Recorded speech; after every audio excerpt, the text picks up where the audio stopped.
I would say there's a lot of information. So don't think that any of it is like secretive or any of it belongs to anyone or that you don't have access to it or that it's not for you. Um, like there's a tremendous amount of history that's like right there.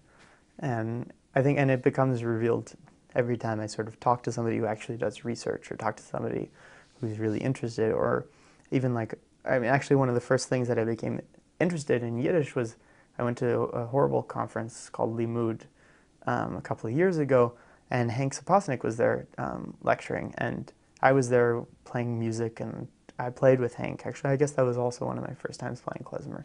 And I heard Hank's lecture talking about um, the early avant-garde Yiddish theater in the United States, and how some of the first um, avant-garde theater performances were done in Yiddish translation. And I was thinking, oh my God, that's amazing. Like now, magically, I have the right to take Yiddish and put it into this avant-garde context or into this experimental context. And it's, yes, I needed to hear Hank say that to hear the historical context that this could fit in.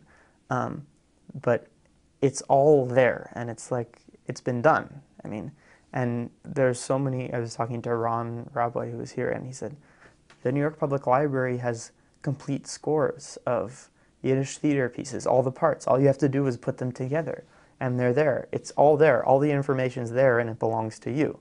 Like, it doesn't belong to anyone older. It doesn't belong to anyone smarter. It's like you study and you can have it.